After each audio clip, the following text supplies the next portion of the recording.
Bienvenidos a Tardes Literarias. Esta semana estaremos con Sonsoles Onega.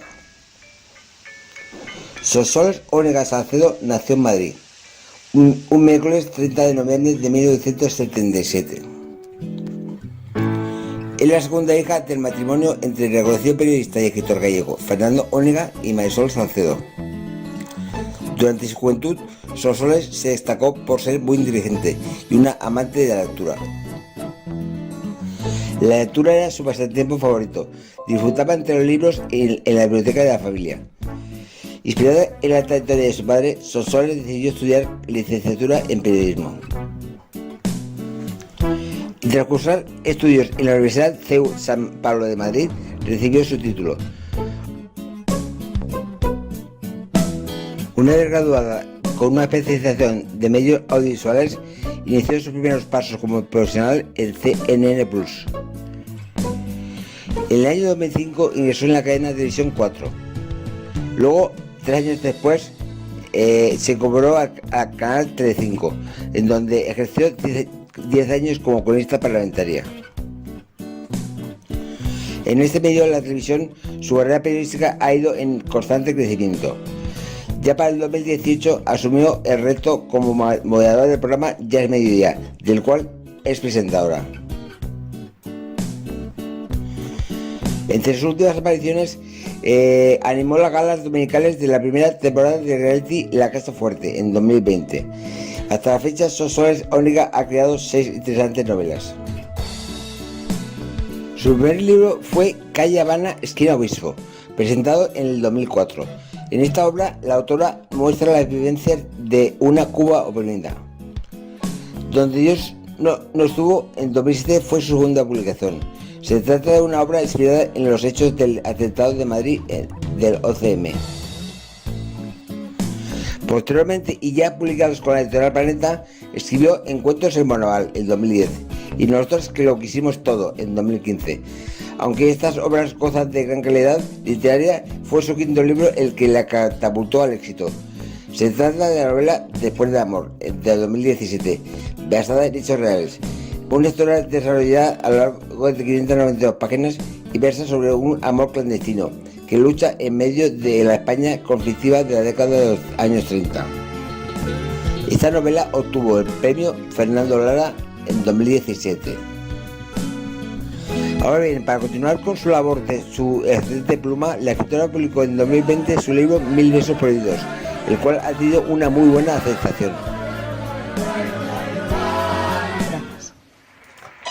Fue cuando abrió los ojos y vi que eran del color rojo de la sangre, cuando me di cuenta de que algo no iba bien, de que Adrián era un chico normal y corriente. Fue cuando pronuncié mi nombre y cuando me di cuenta de la verdad, cuando me di cuenta de que estaba completa y perdidamente enamorada de él, que ya no había marcha atrás. No podía quitármele de la cabeza, no podía dejar de pensar en él ni un segundo.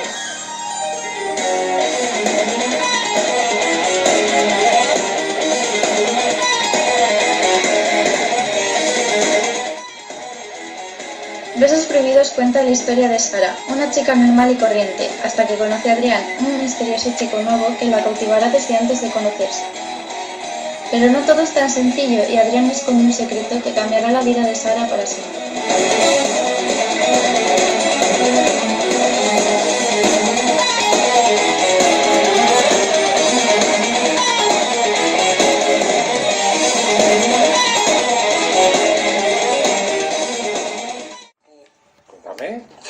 Cuéntanos. Bueno, pues os digo, en el pequeño pueblo de Libro, que es un pueblo de Teruel precioso, han renombrado 10 calles. ¿Y adivináis cómo se llama una de ellas? A ver. Ya es Mediodía. Sí. Vamos a verlo. Isabel Rabago. A ver. No.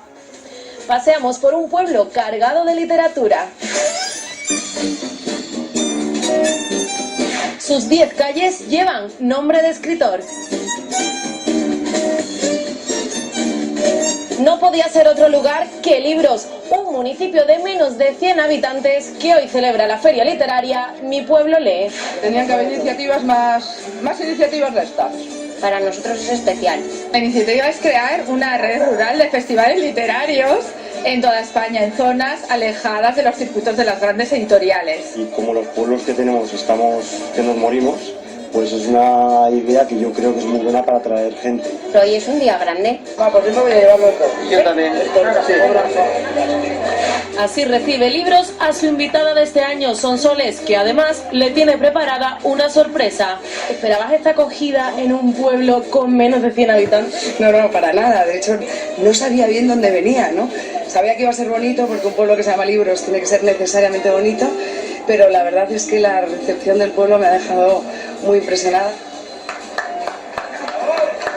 ¿Cómo es tener una calle? Bueno, pues imagínate, increíble. No lo habría pensado nunca jamás en la vida.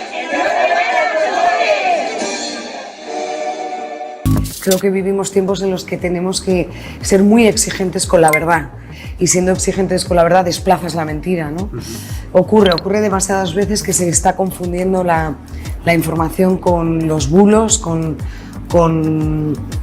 material absolutamente tóxico, y contra eso hay que luchar. Durante la pandemia nos ha pasado, ¿eh?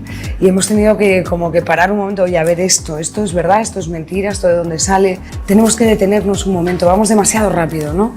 Y ahí, intencionada o sin intención, te pueden colar información tóxica en mal estado. Vengo de una familia de periodistas que pensaban que había que empezar a trabajar desde el principio, que el oficio se aprende, por supuesto, en las aulas, pero también en las redacciones, y así ha sido. Yo acabé la carrera en el año 2000, o sea que ya llevo 20 años picando piedra en este oficio, y es verdad que ahora, o desde hace 2 años, tengo un poquito más de exposición, pero el trabajo es el mismo. Yo siempre digo que somos obreros de esto del periodismo, de la comunicación en realidad, porque la tele además me ha demostrado que todo es comunicación, desde que se enciende un pilotito rojo por la mañana en el informativo matinal hasta que se apaga con un formato de entretenimiento, todo en la televisión es comunicación. Así que bueno, aprovechando el momento porque está siendo muy, muy enriquecedor, como experiencias personales, profesionales, muy constructivo. Yo a cada sitio que voy aprendo, ya hoy mismo estoy aprendiendo un montón de cómo las nuevas generaciones van evolucionando, así que fenomenal y feliz y vampirizando a todo el que me rodea. Es verdad que en mi época anterior al Informativos Telecinco y a la corresponsalía parlamentaria, la de tribunales, fue también muy edificante, porque los tribunales eran, ahora ya no, pero antes eran una parcela de un periodismo muy puro. Se establecía un contacto directo con la fuente. Recuerdo aquellos off the record que teníamos con el juez Garzón, con los fiscales, y ahí había un periodismo, ya te digo, muy puro, ¿no? Y aquello, yo creo que eso fue lo que más me moldeó profesionalmente. Luego, cuando llegué al Congreso de los Diputados, me encontré con que los políticos no tenían nada que ver con los jueces. Te aseguraban entrevistas porque les gustaba salir en la tele. Te das cuenta de cómo el Congreso es un grandísimo escenario donde los políticos son actores. Nada es tan sencillo como cree el ciudadano, y los políticos no son todos mangantes profesionales ni vagos, ¿no? Veo ahora mismo un momento muy delicado, con una falta de responsabilidad por parte de todos los actores tremendas. No vienen tiempos fáciles a consecuencia de la pandemia, evidentemente.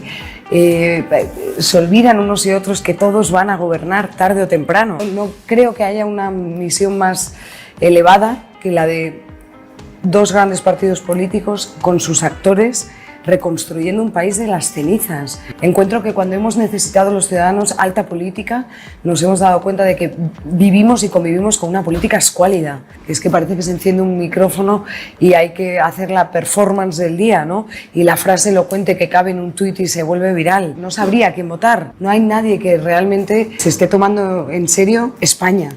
No creo que nadie te dé realmente oportunidades importantes solo porque vienes de una familia a la que tus jefes pueden conocer, ¿no? Era difícil abstraerse del periodismo con un padre que lo vivía con toda la intensidad. Yo lo recuerdo grabando desde casa cosas para la radio, mandando las crónicas por el fax. Recuerdo el olor agrio del periódico amontonado. Van pasando los años y te das cuenta de que, bien, el puente lo has podido tener hecho, pero hay que pasarlo, ¿no?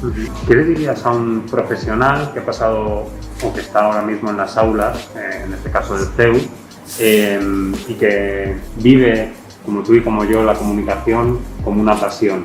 ¿Qué dirías? Bueno, si están en el CEU ya están bien, o sea, han hecho buena elección.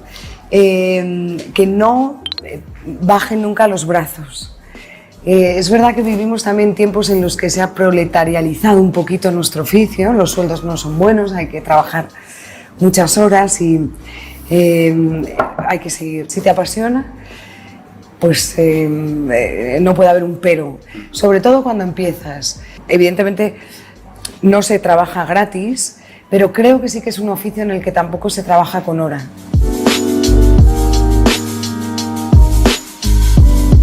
Que yo lo que necesito para sentarme a escribir es una idea que me imante lo suficiente a la silla y al ordenador para saber que le vas a dedicar 3 años de tu vida sin saber qué va a pasar con eso. Ha sido una evolución, yo creo que también de acuerdo con mi propia evolución personal, ¿no? Como nunca he tenido el estrés de una editorial pidiendo tu libro, siempre he escrito lo que me ha dado la gana en cada momento, pues cada novela responde a un momento vital. O sea, para mí la literatura es esa terapia que gracias al ordenador pues no acabo en un psicólogo, ¿no? O en un psiquiatra o tomando pastillas. Y me apetecía ahora precisamente escribir una novela distinta, contemporánea, más desnuda. Y cuando mandé el primer borrador a mis editoras me decían, no te va a reconocer el lector. Pero es verdad que a veces intentamos ser aquello que nos gusta, ¿no? Pero es que la clave es ser tú, con tus grandes defectos. O sea, yo soy yo como mi 1,56 m para lo bueno y para lo malo.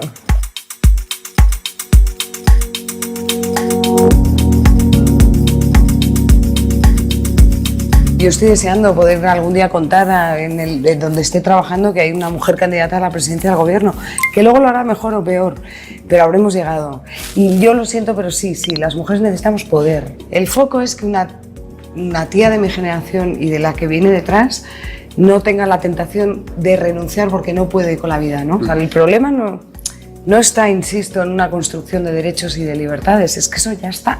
Y además hubo una generación por detrás de mujeres que lo hicieron y lo pelearon en comunión con los hombres. El problema está en los hogares, está dentro de las casas, con una carga de trabajo doméstico brutal, que por mucho que los hombres ahora vayan de supermodernos y de que participan y comparten, no, o sea, estadísticamente seguimos llevando el peso de los hogares. Eso nos hace andar más lento.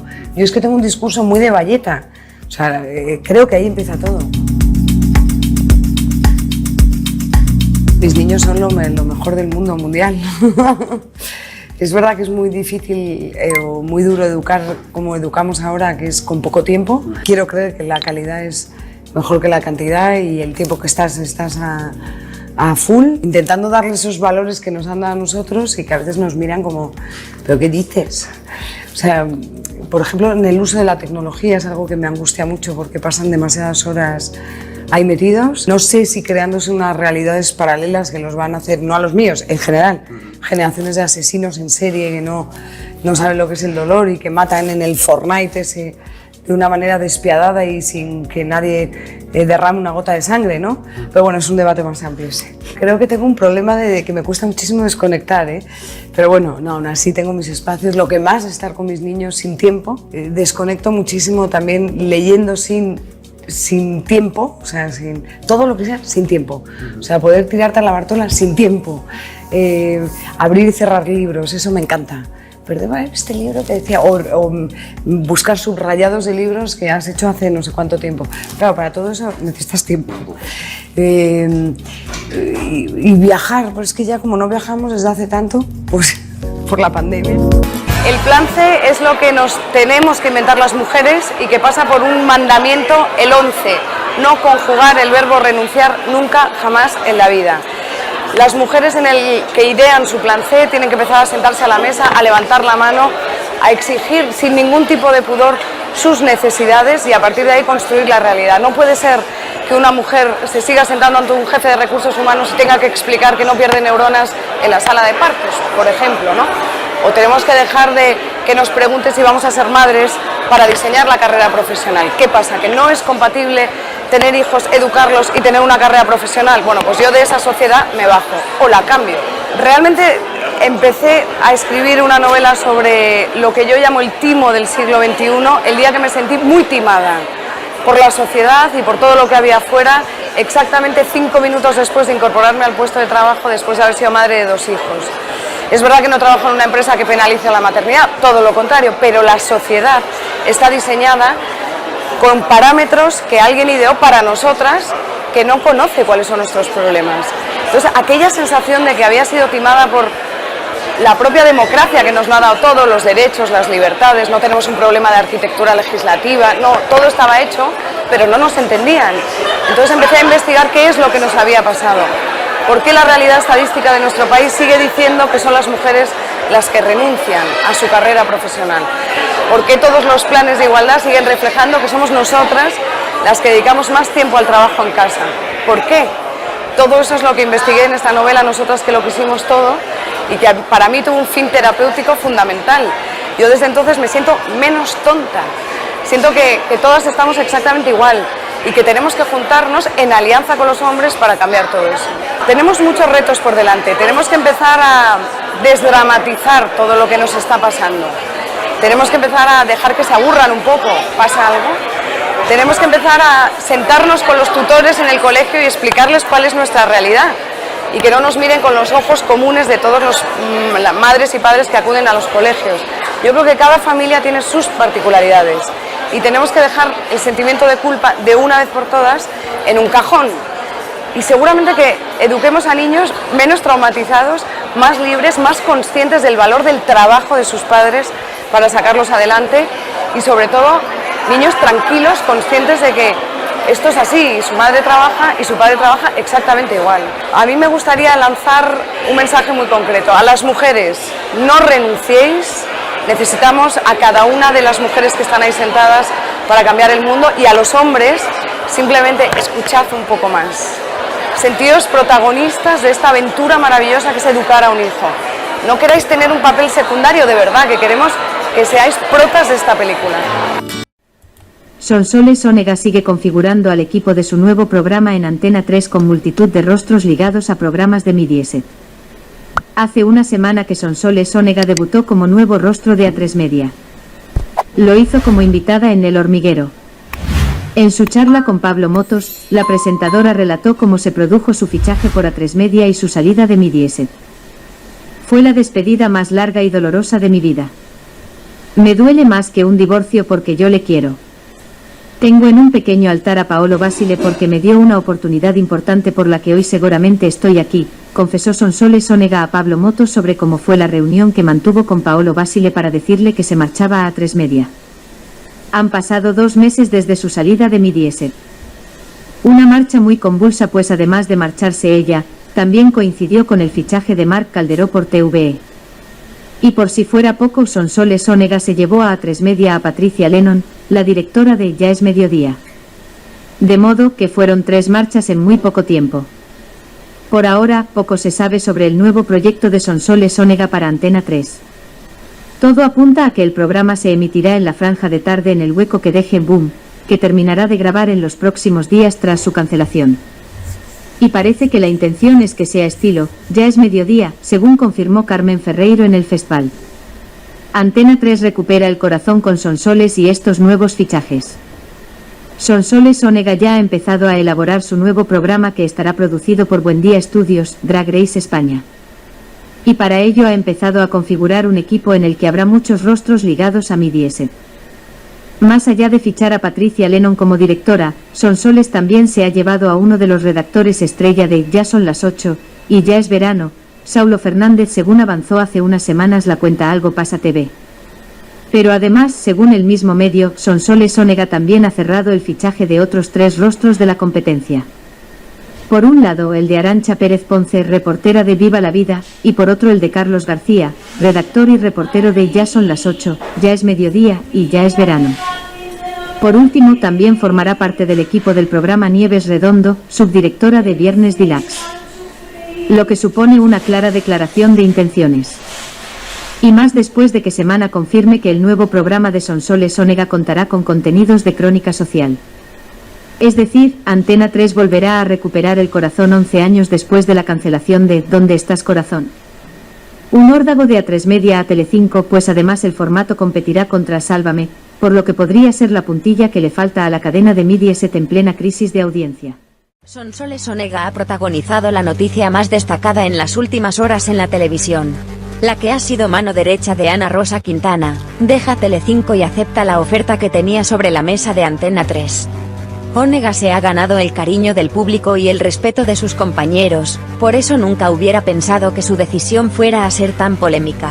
Pero lo cierto es que las reacciones a esta noticia bomba no se han hecho esperar.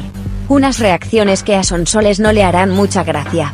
Y es que, horas después de conocerse su traición a Telecinco con el fichaje por Antena 3, ha recibido un duro mazazo que no se esperaba.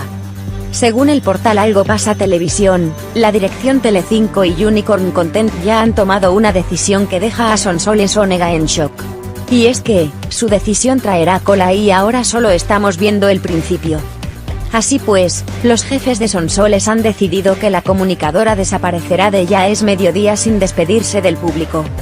Según dicha información, Sonsoles ha enfadado a los responsables de su programa y de la cadena. Siguiendo la información del citado medio, no quieren que la presentadora vuelva al plató porque están dolidos con ella. Sabía que iba a marcharse del espacio y ha avisado demasiado tarde, cuando ya estaba medio planificada la temporada que viene. Sonsoles Onega no contaba con el mazazo que ha recibido, pues siempre ha tenido buena relación con sus directores. Es íntima amiga de Ana Rosa Quintana, presidenta de la productora encargada de Ya es Mediodía, pero en este momento nada vale. Antena 3 quiere contar con ella y no ha parado hasta convencerla.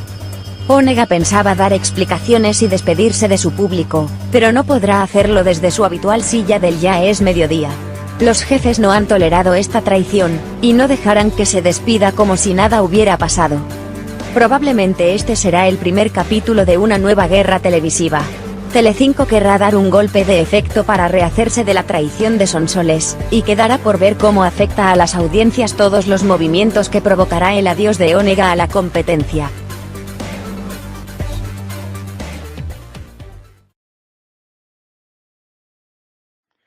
Sonsoles Onega es una mujer muy comprometida y solidaria.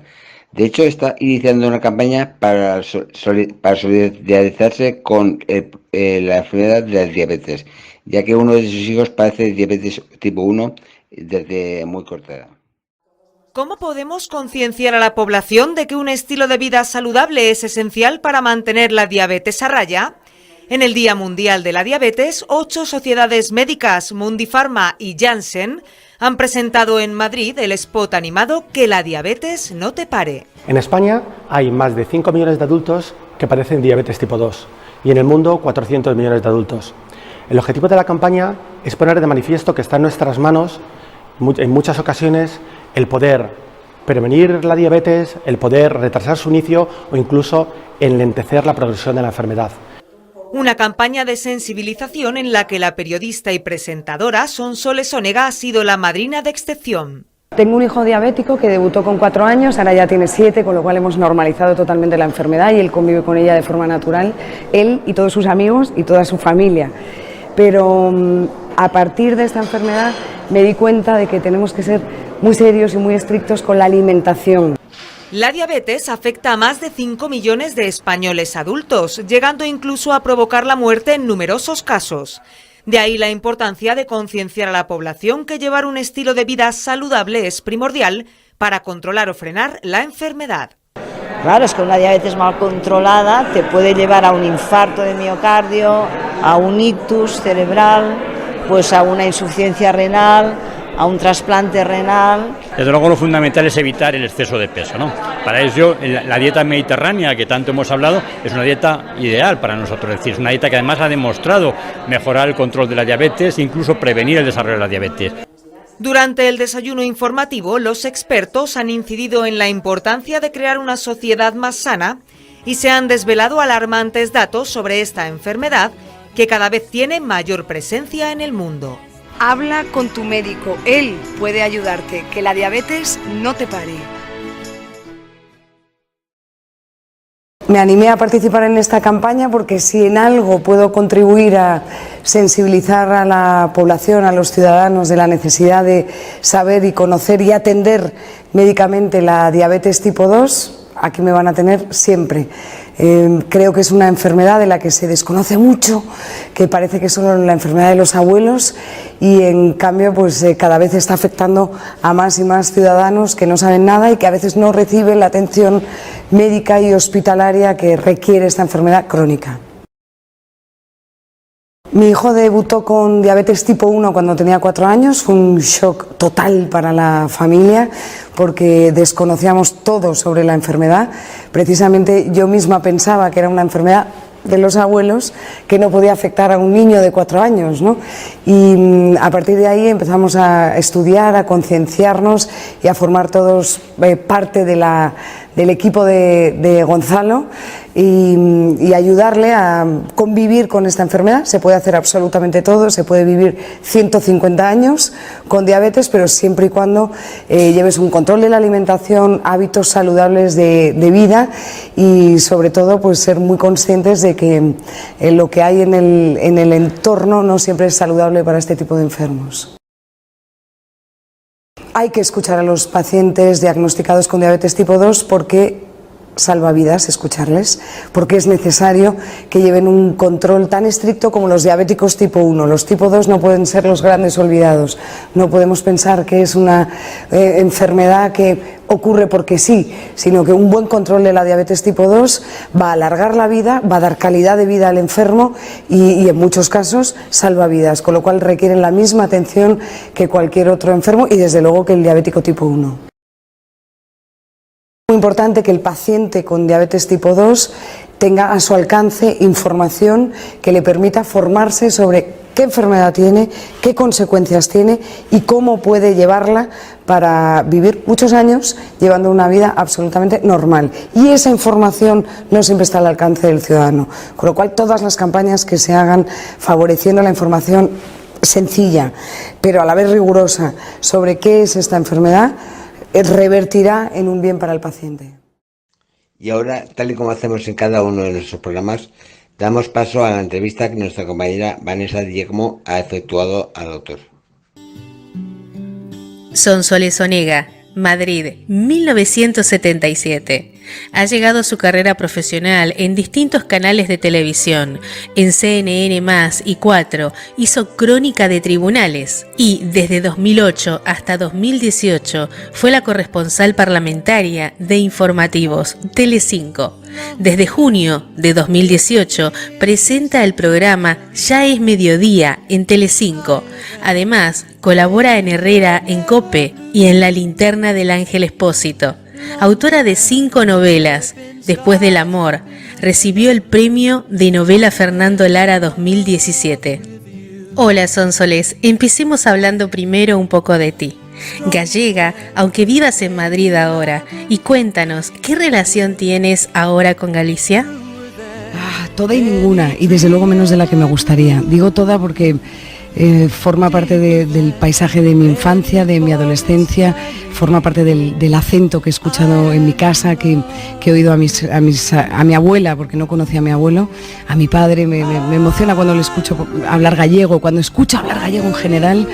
Sientes algo que te reconcilia con la indiferencia de no ser nada, ¿no? En este Madrid tan a veces tan impersonal.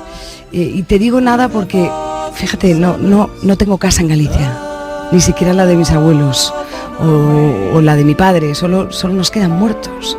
Cuando vamos a Mosteiro, esa pequeña aldea de la provincia de Lugo, lo que tenemos es que visitar nichos, porque no nos queda nada más. Así que es una relación en ocasiones mágica, a veces nostálgica, pero siempre emocionante. Aprovechando el aniversario del IBES, que sabemos que es tu autor preferido, dinos cuántos ejemplares del Camino tienes.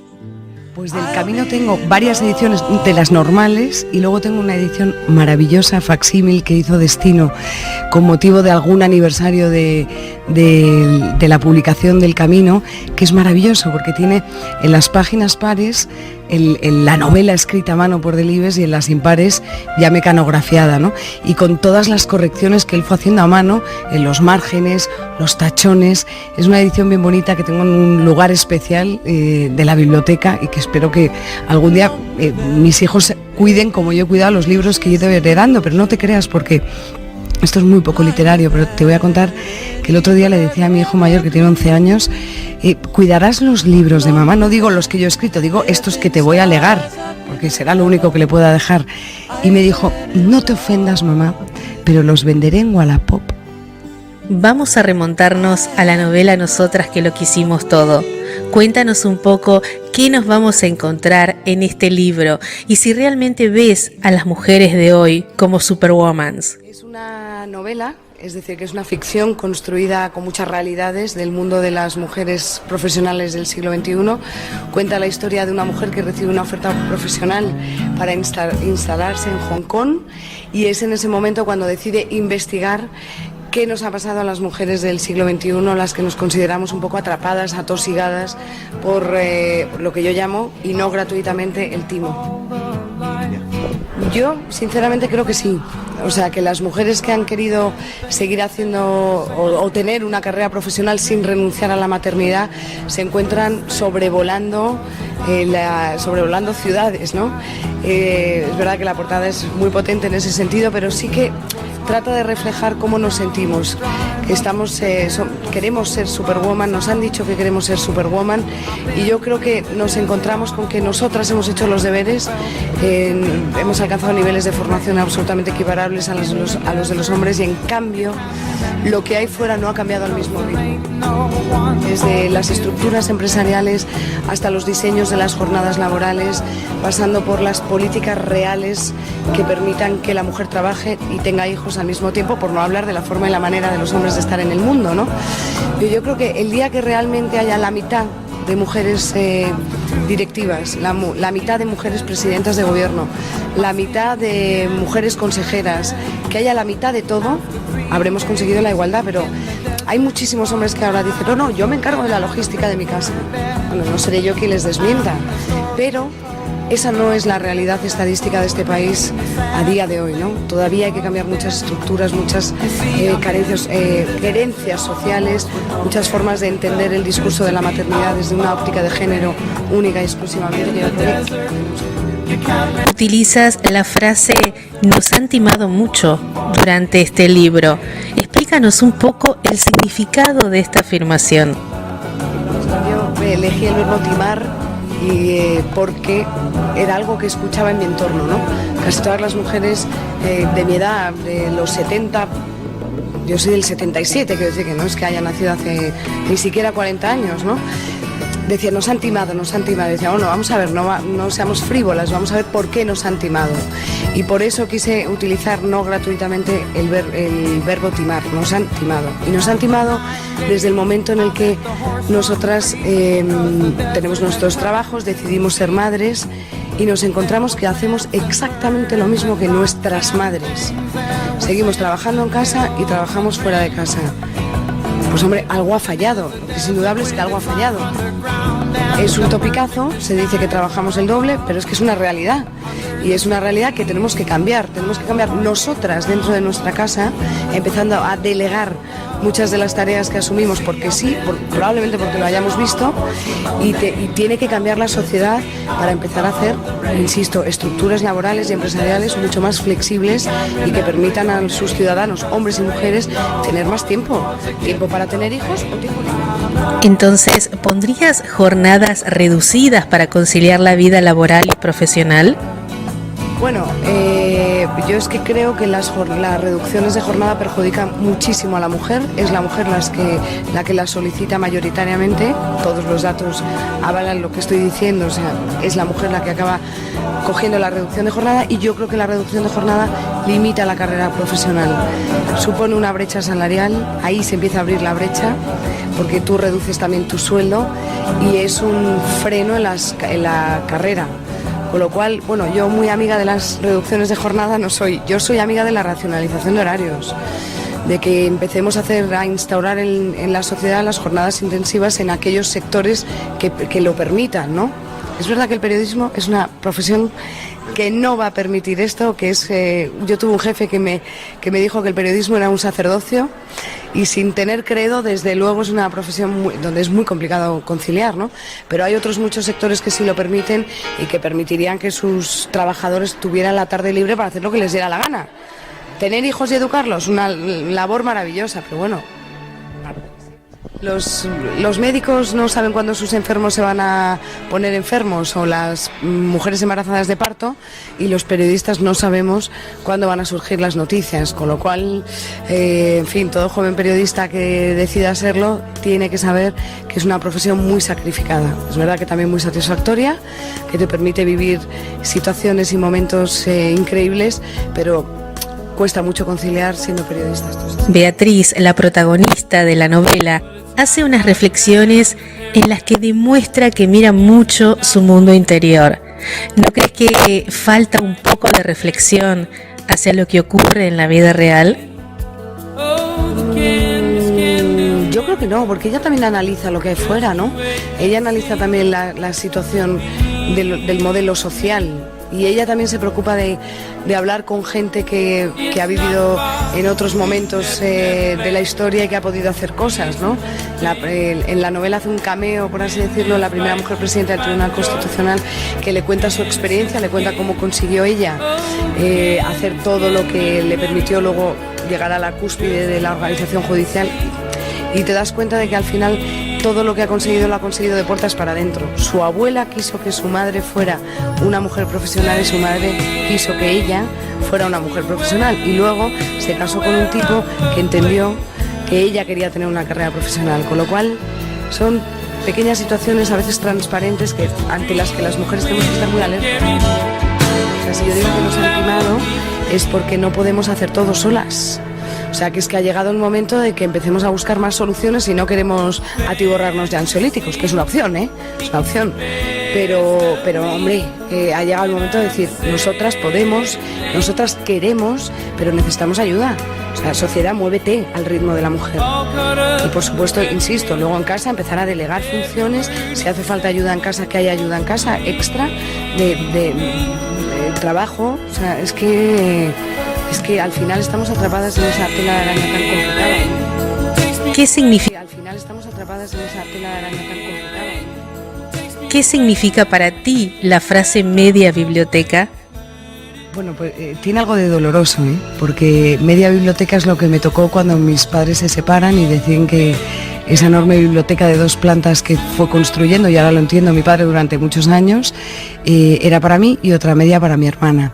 Con lo cual tiene algo de fin de una etapa de tu vida, tiene algo también de momento de abrir un testamento, ¿no? Es decir, bueno, lo que te voy a dejar es media biblioteca y otra media a tu hermana, y poneos de acuerdo si discutís por los libros de literatura extranjera, los de filosofía, los de política. Al final llegamos a un acuerdo razonable y nos llevamos pues una parte ya de literatura española, de extranjera, en fin. Y todo eso estuvo en cajas durante décadas, hasta ahora. Ahora ha llegado el momento en el que he podido abrir la media biblioteca que estaba en cajas, sumarla a la pequeña biblioteca que yo he ido haciendo, y ahora tengo una gran biblioteca por fin ordenada alfabéticamente, gran para mí, probablemente hay bibliotecas maravillosas por ahí, ¿no? Pero es todo lo que tengo. Sonsoles, ¿en qué momento de tu vida dirías que estás? En un momento de aterrizaje. Estoy aterrizando después de 2 años de muchos cambios profesionales, de cierta reinvención, aunque no nos podemos reinventar demasiado, y también de encontrar y colocar las piezas personales, ¿no? Es verdad que las cosas que te pasan en la vida te obligan a reinventarte, pero probablemente ninguna como una separación, por ejemplo, ¿no? Así que ahora me siento más... no sé cómo decirte, porque no quiero decir que me siento más sola que nunca, pero en cambio más fuerte que nunca, ¿no? Probablemente por todo lo que me ha pasado en 2 años en los que mi vida ha cambiado, y ahora soy una persona pequeña que se dedica precisamente a presentar programas de televisión, pero que pretende no dejar de ser nunca la que fue, ¿no? Sobre todo para tus hijos y la gente que te rodea, ¿no? ¿Cómo fue ese difícil paso en la televisión de hacer prensa o periodismo político en el Congreso a pasar de golpe a la prensa del corazón? Pues te diría que fue natural, pero no fue natural, porque lo natural es seguir haciendo lo que haces en sitios distintos, ¿no? Pero no, lo mío no fue natural, fue extraordinario que alguien en la calle polvorienta de repente piense en que puede hacer un programa de actualidad. Pero sí fue natural en el sentido de que no me dio tiempo a pensarlo demasiado. Dije, bueno, sé que esto es una oportunidad, no lo sabe, no lo voy a pensar demasiado y voy a subir a ese tren y veremos dónde me lleva, ¿no? Con billete de ida, y si acaba dentro de 2 meses, pues ya estaría bien simplemente haber vivido la experiencia. El tipo de información que tratamos en Ya es Mediodía, que no es exactamente la que yo había tratado durante 20 años. Durante 20 años, sí, al final requiere lo mismo, que es algo de sentido común, si es que existe, un poquito de rigor, que siempre es necesario, y ponerte siempre en el lado del personaje del que estás hablando. Y me da igual si es la madre de una niña a la que acaban de violar y asesinar, o el presidente del gobierno, o un personaje de la Crónica Rosa, ¿no? Todos merecen el mismo respeto, y además es que hay una audiencia que efectivamente consume este tipo de contenidos que a mí me parecen igual de dignos. Yo creo que Ya es Mediodía es un programa que se parece mucho a la gente que baja a tomar un café al bar. No todo el mundo está disertando sobre obras maestras de la literatura clásica durante un café. De lo que le pasa en su casa, otro rato habla de ese personaje que le ha conmovido porque ha dejado a su mujer, y estoy pensando en Enrique Ponce, por ejemplo, del que han hablado de todo tipo de personajes, desde políticos hasta cualquier persona, y luego hablas un rato de lo tuyo, ¿no? Es decir, que es una conversación normal que tienes con el espectador, solo que lo hacemos en un plato de televisión, pero poco más. ¿Toda esa información política y judicial que estaba a tu alcance te ha ayudado a confiar más o desconfiar de la gente? Te diría que de los políticos, según los he ido conociendo, desconfío más, pero te voy a explicar por qué. Y yo tenía una idea de la política probablemente absolutamente idealizada por lo que había vivido en casa, ¿no? Esa generación de políticos muy importantes y que hicieron cosas históricas cuando se hacían cosas históricas de verdad, ¿no? De repente llegué al Congreso de los Diputados y me encontré que primero el Congreso en sí mismo era un gran escenario, y ellos, los diputados, eran actores. Que cuando se encendía la cámara de televisión se llevaba muy mal, pero cuando se apagaba eran capaces de establecer conversaciones, supongo que edificantes, en un rincón del patio del Congreso de los Diputados, y eso me indignó, porque tienen la necesidad de ser ejemplares cuando la cámara está encendida, no cuando nadie les ve. Y eso me hizo desconfiar, porque ya desconfío del cabreo impostado cuando están en la tribuna de oradores. No es del todo cierto, ¿no? Y lo que me gustaría es que lo que son capaces de hacer en privado lo puedan trasladar a la esfera pública. Estamos necesitados realmente de discursos ejemplarizantes que bajen un poco el listón de la tensión y de la crispación, porque al final eso se traslada a la calle irremediablemente. Se ha trasladado ya a esas redes sociales que no manejamos, que están contagiadas por tantísimo odio que ellos, en cierto modo, a veces también trasladan a la sociedad con discursos incendiarios, ¿no? Así que probablemente haya desconfiado más. En cambio, de los jueces, o en los jueces, creo más. Porque la justicia, con todo, probablemente sea una justicia lenta y sea una justicia que dilata los procesos en exceso y a veces se confunde seguramente, pero gracias a los jueces tenemos a ministros, exministros, expresidentes autonómicos, miembros de la Casa Real en la cárcel. Y eso a mí me permite creer en el Estado de Derecho, que es lo único que tenemos. Olvidémonos de todo lo demás. Lo que tenemos es ese Estado que se construyó hace muchos años, y conviene no escupir encima de él demasiado. 1000 besos prohibidos, un libro en mitad de la pandemia. Y esto después de haber recibido el premio Fernando Lara con tu anterior novela, Después del amor. Y lo que esto significa de movimiento y reconocimiento. Llegó la pandemia y todo se paralizó. ¿Cómo lo has llevado? Es que se paralizó, es verdad, y además incluso se retrasó la salida de la novela, que iba a salir en abril, tuvo que salir en junio, en fin, eran males menores, ¿no? Acuérdate cuando estábamos contando miles de muertos al día, y la novela no sale bien, no pasa nada, es un mal menor, pero es verdad que ha cambiado radicalmente la manera de de interactuar con tus lectores. Yo siempre digo que sin lectores no hay literatura y si hay un momentazo cuando sacas la novela y estás de giras, encontrarte con ellos, ¿no?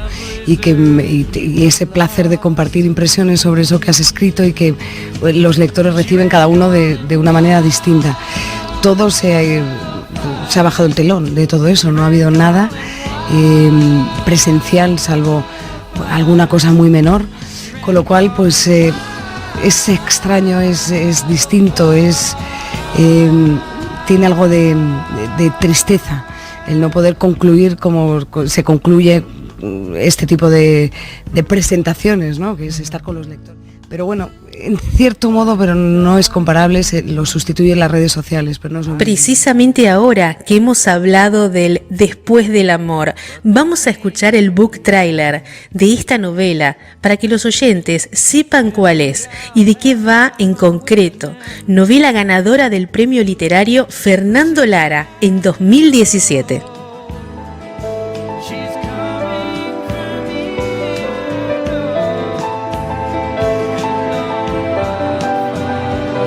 Había llegado sola al andén esa mañana del 27 de septiembre.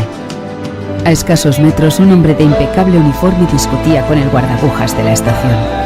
Solo unos minutos después, el tren hizo su entrada y a partir de ese momento, las vidas de Carmen y Federico quedaron unidas para siempre. Un inocente cruce de miradas desencadenó la historia de un amor clandestino. Juntos sobrevivieron a una guerra y superaron todas las barreras sociales.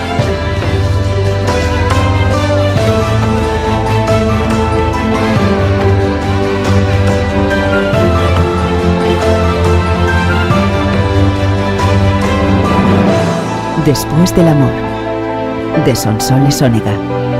Premio de novela Fernando Lara 2017.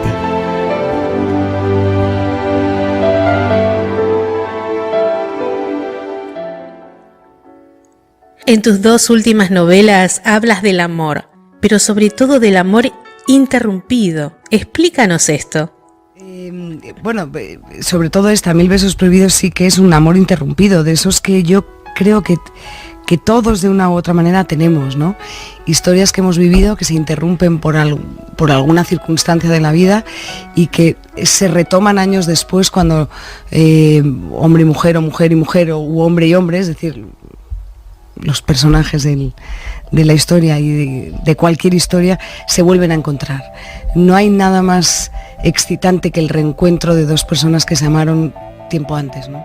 Y tenía ganas de escarbar en eso, en lo que produce reencontrarte con un amor que ha sido, ¿no? Y que no implica además empezar de cero, porque casi todo ya está dicho. Supone casi retomar el párrafo donde lo dejaron, ¿no? Y eso es lo que hacen Constanza y Mauro en este. El otro día leí que habías dicho que te gustaría entrevistar al Papa Francisco. ¿Eso es cierto? Sí, me gustaría entrevistar al Papa Francisco, primero porque de la Iglesia he aprendido mucho escribiendo este libro. Empecé además no quería tener prejuicios ni quería escribir o entonar la voz de un sacerdote sin saber lo que piensa de verdad y lo que siente un sacerdote. Y entonces ahora sí me gustaría hablar con él porque creo que la Iglesia, me gustaría entrevistarle, la Iglesia tiene alguna asignatura pendiente con la sociedad actual. Y quizá tienen que dejar de pensar que somos un club privado con nuestras normas y quien quiere las acepta y quien no, que no entre. Porque es una forma de cerrar puertas y no abrírselas a gente que podría entrar y renovar la Iglesia. Las iglesias se han vaciado, eso es una realidad. La crisis de vocaciones está ahí, los seminarios están vacíos también, ¿no? Y quizá la Iglesia tiene que hacer una reflexión en torno a todo esto. De alguna manera está en la novela esas reflexiones que se hace el joven sacerdote, pero es algo que la Iglesia debería hacer y que yo le diría al padre Francisco, oiga, usted que ha traído o ha querido traer un acento de modernidad a la Iglesia. Ahora, una pregunta que solemos hacer a todos nuestros entrevistados. ¿Quién dirías que ha sido tu guía en la vida? Pues probablemente mi padre.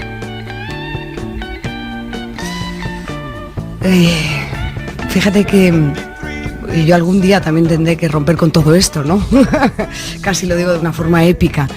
Pero es que tampoco me cuesta reconocer que ha sido así, ¿no? Y no solo porque nos dediquemos a lo mismo, probablemente habría sido igual si los dos fuéramos peluqueros y yo heredara su peluquería o su tienda de ultramarinos en la trastienda de Gran Vía, ¿no? Pero es un hombre que siempre ha sido muy honesto con nosotras, que lo he visto actuar con honestidad en sus trabajos por los que ahora casi transito con sus mismos zapatos, ¿no? Viendo lo difícil que es hacer esto.